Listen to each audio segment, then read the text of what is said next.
Beyond the well-worn paths of Europe lies a country wrapped in mystery, its name rarely spoken, its stories buried deep.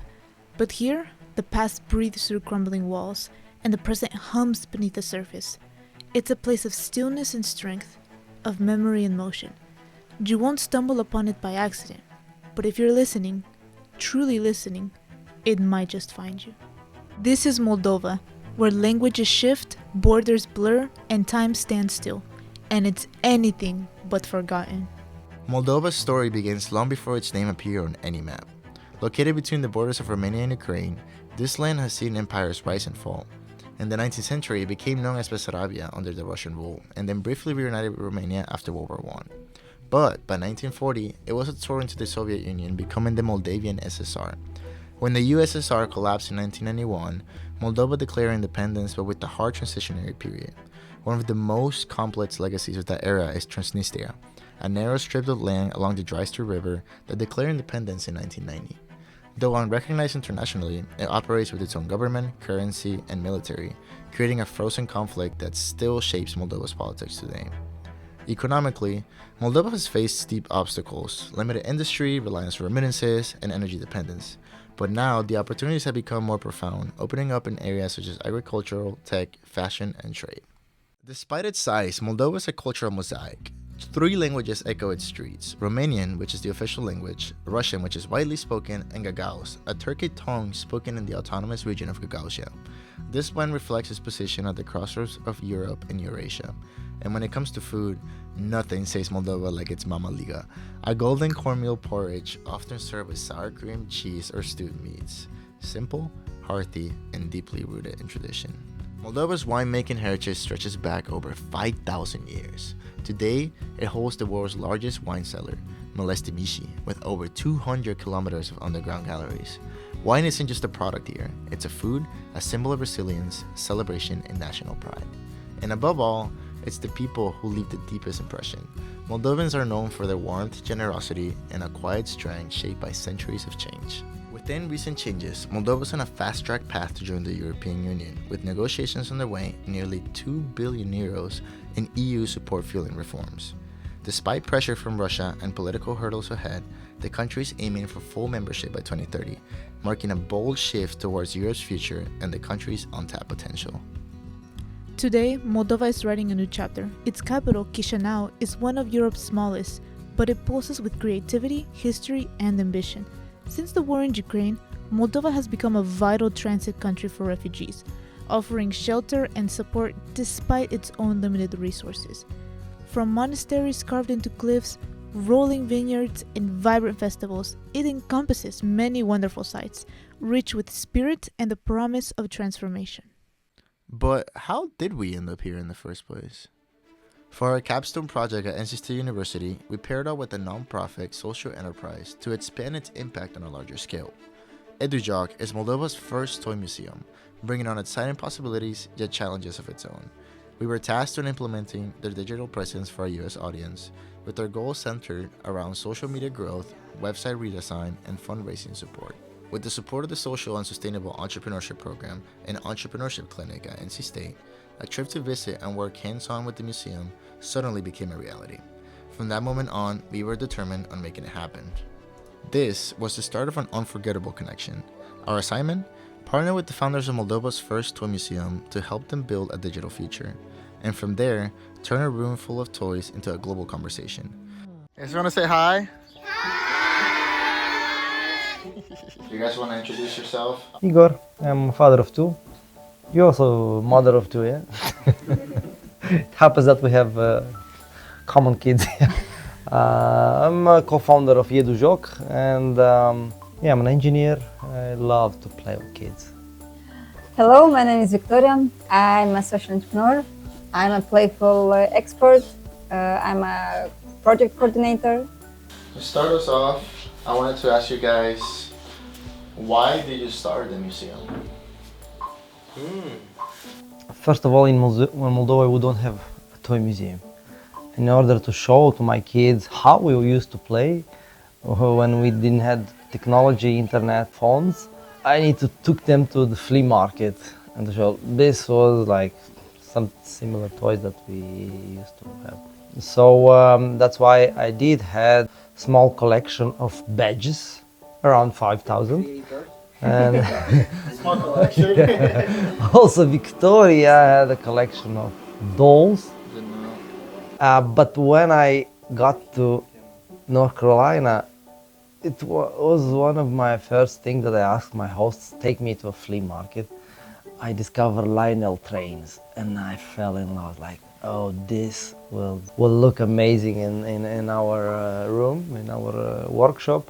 And I immediately saw the layout and how they will stay there. So like, okay, now it's the time. On another hand, we actually started this adventure of playing, of having toy collection more than 12 years ago when we launched our social business Edujoc. When we started to play with kids and we see generation of kids coming to us, we see parents coming to our store, to our workshop, and we see how amazed they are. And these toys connect them, both connect families, and we wanted to show them how we played before screens, how interesting was it before, and also to connect generation of families. And through creativity, you get involved, you feel you are important and your creations are important. And I would mention also that most people consume and like to consume, but we prefer more to create instead of consume. What we also try to Create memories. yeah, memories and experience, because they are coming and we want to buy, we want to take some more, and want to create 5 toys. Come on, make one. So make it to look good, and then just had some fun, play together, and play outside and play in real life. And the most valuable toy is the one created by their hands. I do like the mitts that you guys have in the museum. When the kids come, they come and see the museum, and then they use the scraps and like make their own toy, and then they go and play and have fun and just be kids. Yeah. You know, I feel like that combination of the two definitely makes this place like bringing a lot of joy to them every time they come. I like a lot when they had the reaction, wow, it's so curious, it's interesting how it works, how did it work, can I touch it, can I try it?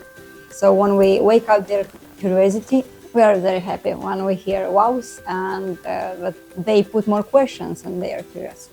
The reaction, for instance, this was the best day of my life.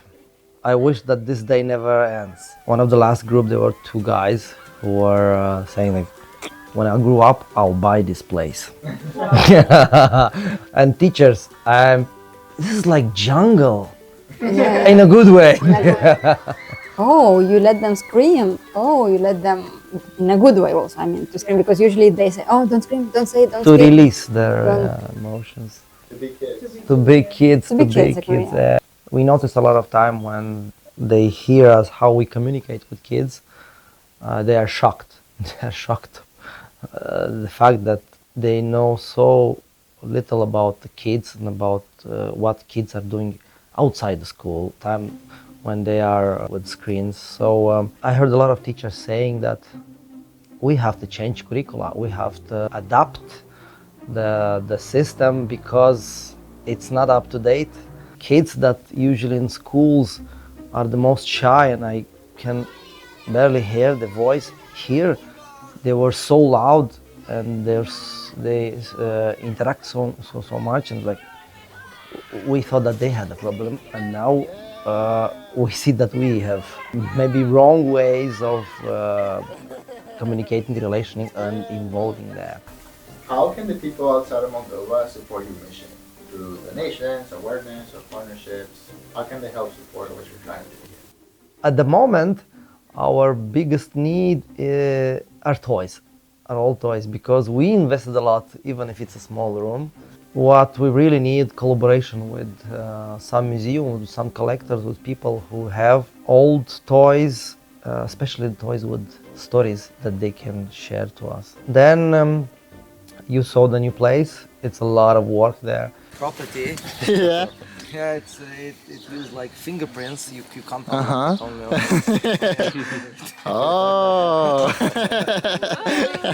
Like. So what we want, what we plan now, the big museum to be on this part, so we can use all the land. The building will go from all the way over there, All the way from at the there, end of the so we land, have like all the 300 way square over here. meters. I love the vision that he has. I mean, anybody could just see this and literally see just a plot of land, but they actually have such a big space, and seeing his vision and what he wants to do with it and what he wants to build with it is awesome. We would like to create a model that can be replicated, yeah. It's also to be a place for exhibitions, for creators, for the community, for the young community from our village, because there is no place here in the village where they could spend their time. And also we'd love to have change of collections between different museums. We really want to make it right from the beginning, because everything that you see here, we just make a step by step in 14 years. And I have to admit, it's not too efficient or too easy for us to work here, especially when we have group. In the beginning, we had no idea that it would be like this. I really wanted to have a workshop where I will have all the kids, because when I was a child, my grandfather had a workshop. He was a carpenter in the village, and he forbid me to enter his workshop, probably a matter of security, so I will not lose my fingers or my head. We also had a lot of workshops when we encourage them to become heroes to save the planet, because they are bringing cardboard, and we transform them with this laser cutting machine or with creeper in some kind of toys, decorations, or any kind of players of their games. We noticed that even teacher can't really say what are the difference between recycling and upcycling. So at a new place, we really want to have the whole process of recycling and upcycling main waste, yeah, like plastic, like glass, because here we only have wood and cardboard. We want to have this workshop where they can see and understand what is recycling. I mean, they can bring a bottle, smash it, and we can mold it, transform it in a badge or a medal. And they can bring an old bottle, we can transform it in a bird feeder. You almost closed. Yeah. And I would love for you to tell us the story of how you got to the point that you almost closed, and how you took your skills and creativity and came up with ideas that were able to keep you going.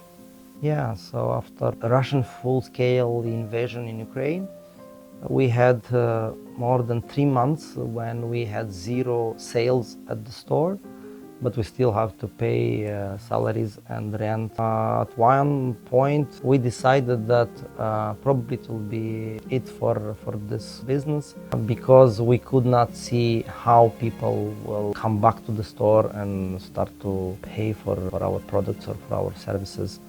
And we even went abroad. We took 2 months, visited our relatives in Europe, in Spain, Portugal, UK, Germany, and we're looking for a place to move. But then we understood we can live happy and be fulfilled in every those countries that we visited, even if we don't know the language very, very well.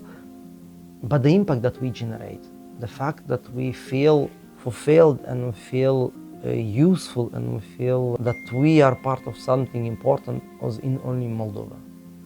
And we said, let's go back and try to find a way to put it back on track. So we came and we hired another person, and we start to build big games that we are selling and renting. And we also got in contact with touristic agencies, and we created this concept of visiting, playing, having another vision, and showing them that we can break stereotypes. For instance, one of stereotypes that we are fighting as a social business is that 30 years ago, my biggest punishment was get in the house. And only after 30 years, you know what's the biggest punishment now? Get out. So kids literally take playing outside like a punishment. And we said, we can show that this is not true, that kids get bored very, very fast. Now they will play 2 minutes and they will get bored. and we showed that they can play for 2-3 hours and forget about phones. Start to talk with each other, start to discovering the nature, start to observing and watching the birds and so on. So it worked. Instead of shutting down, it worked, and we were able to buy some properties, and we were able to come up with the museum. We're investing here like more than 10,000 euros so far. It's good to stay on a very, very like narrow niche, but sometimes you have to reinvent yourself if it's needed. Like in COVID times, so when COVID hit, this workshop was part of the biggest national volunteering movement when we, together with other 100 volunteers and other 10 workshops, managed to create and deliver for free more than 90,000 face shields, intubation boxes, and so many other medical equipment. COVID taught us that we have to be prepared, that change is the only constant of our days, that we have to be prepared. Moldova, I think it's the definition of crisis. We had crisis all the time. We're not afraid if we lose gases, electricity, water, and so on. We will survive and we'll be better after. If you could tell something to the world, what would it be? You can be part of our story, and your name could be on the walls of our great big museum. We invite you to donate an old toy, historical toy, and improve our heritage and the culture, and forward the story to the new generation. Everyone could see that even Moldova is officially the poorest country in Europe. We had the biggest number of refugees per capita than every European countries, and we showed everyone that even if you are small, we have a big heart. The involvement of our people was so inspiring. A lot of organizations and people were talking about how great was Moldovan involvement. So sometimes if we don't have, we could provide like not necessary things, sharing our own houses, tables. It's about having peace in Moldova, because we are grateful for Ukrainian heroes that we can enjoy sunrise, we can enjoy sunsets, we can enjoy peace. You guys want to say bye on the camera? No, we never say bye. We are actually launching an invitation for you to come here and to try our toys and try to create some stories with them, create their own stories, express some emotions, feelings, and have an amazing experience here in the world. The Toy Museum is just one example of the thrilling entrepreneurial spirit we discovered throughout Moldova. Small businesses, big dreams, and the determination to build meaning out of passion, community, and culture. But this story with Moldova runs deeper than you imagine. Our two locations, North Carolina and Moldova, share a partnership spanning decades, a connection that, despite being an ocean apart, have found common ground in innovation, agriculture, and shared values. In the next episode, we'll dive deeper into Moldova's entrepreneurial ecosystem, explore the fascinating innovations occurring on the streets, and uncover the surprising ways that North Carolina and Moldova are building bridges across continents. Subscribe to follow our journey throughout Moldova, support the Toy Museum in the description below, and join us as we explore how entrepreneurs are reshaping this hidden corner of Europe. Well done!